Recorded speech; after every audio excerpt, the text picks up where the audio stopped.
Hi, welcome. Thanks for joining me today. Merry Christmas, happy holidays to you and yours. I have a question for you though. Have you considered how much time you spend on social media every day? How about your children? Do you consider how much time they spend on YouTube every day?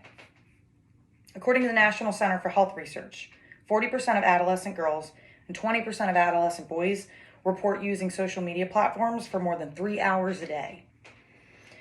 Recently, both of my kids were failing classes due to the overuse of YouTube. And in response, my husband and I banned YouTube from our home. In response to the banning of YouTube, my children were sad that they couldn't use YouTube anymore, instead of being sad that their grades were slacking. This is a serious problem. Today, I'd like to make 3 main points with you if I could. Number 1, social media use is correlated to an increase in depression, anxiety, and suicide rates in teens and young adults, and it must be curbed, and it starts with us. Number 2, social media is addictive. And number 3, social media is navigating the lives of our youth, and it must be stopped. If you get anything from me today, I hope it's that we as parents need to be a part of a solution to the problem, to our children's positive mental health and education. Combating social media use is a big part in bettering their future, because if we're not part of the solution, then we're part of the problem. I'll urge you to remember your youth now. Growing up, there was an overabundance of campaigning, ads on billboards, television shows that fed us what the ideal body type was, what we should look like in order to be socially accepted. I remember those years very well. When I look in a mirror, I struggle to feel satisfied with my body. I pick out problem areas. I shame myself for not eating healthy enough. I shame myself for not working out enough. It's been an internal battle my entire life to be at peace with my physical appearance. Why, you might ask? Because I project images of what I should look like based on the images I've been fed my whole life by mass media. Unfortunately, today, mass media has expanded into social media. According to Pew Research Center, 81% of Americans own smartphones and tablets. That means 81% of Americans are susceptible to content just from software companies. According to the National Center for Health Research, higher social media use leads to body surveillance. People are prone to viewing images of attractive, thin people and feeling shame of their own bodies, much like I did growing up, and still do sometimes. As if women haven't battled the psychological problem of not fitting a societal preference long enough, now we as parents are subjecting our own kids to the same. We as parents can change and even stop this cycle by limiting and rigorously monitoring what and for how long our children use their devices and these softwares. Social media is bad news, but we can make the difference. If you watch The Social Dilemma, it's on Netflix, Jonathan Haidt appears. They talk about the increase in suicide and depression rates. They pulled charts from the CDC, and I was shocked, so I felt like I needed to share with you. The U.S. admissions for non-fatal self-harm in girls 15 to 19 was up 62% in just 6 years, and 10 to 14-year-olds, it was up 189%. Even scarier, U.S. suicide rates for girls aged 15 to 19 was up 70% in 8 years. And 10 to 14-year-old girls was up 151% in just 8 years. Little girls are ending their lives.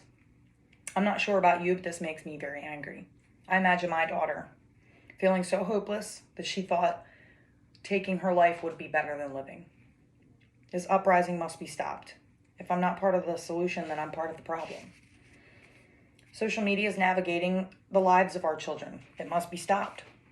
As a parent, I work full-time, I'm in school, and raising 2 kids is hard. Monitoring their use of social media can be tough. I have to check their usage, block unwanted apps and web pages, and then I pray for their strength to keep growing up healthy. But I know I had to do something.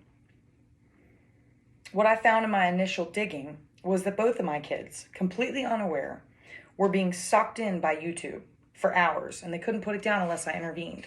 We have to intervene. As parents, we have to stop the problem. Again, The Social Dilemma. Jeff Seibert, former executive for Twitter, explains how everything we do online is carefully monitored and recorded, from the image we stop to look at for how long we look at the image. according to Tristan Harris, former design ethicist for Google and current co-founder of the Center for Humane Technology. These software companies know when people are lonely. They know when they're depressed, the time of day you surf, and so on. This data is then fed to a machine that is set up to make predictions about what we like with the intention to keep us engaged on the site. The software companies' computers are predicting our interests and profiting from our use on their software. Imagine our unsupervised kids who lack the awareness that their minds are being basically hijacked by the content that's being fed to them on their phones and tablets. As parents, we have a responsibility to protect our children, and I hope you would agree with that. Social media, unsupervised by adults, has the power to influence our children's minds exponentially, and if not monitored and limited, is navigating who they're becoming, how they view themselves, and how they view the world, and thus is running their lives. There are so many options now for parental controls online, and they still do not seem like enough. That brings me to my third point. Social media is addictive. Defined by the American Psychiatric Association, addiction is a brain disease that is manifested by compulsive substance use despite harmful consequences. If you replace the word substance with YouTube, Facebook, Twitter, the list goes on, you can plainly see that any of these social networks are addictive as cocaine use. A statistician at Yale University, the only two industries that refer to their customers as users is illegal drugs and software companies. These companies make money on the customer's use of their products. If 81% of Americans own a smartphone or tablet, imagine how many are on social media being fed information that is intended to keep them interested and engaged in the content in order to increase their software usage. Imagine how many of these Americans are children and the youth of America. I don't know about you, but when I think about our young minds being manipulated into continued use, I feel a bit sick to my stomach. Think about the problems our country is experiencing with addiction rates, and then I think how these software companies are just fueling the problem. By allowing free range of social networks, we are feeding our children addictive substances and expecting them not to develop problems with self-image, sleep deprivation, addiction to other substances later in order to cope with the emotions they're not learning to understand and regulate now, and school-related problems.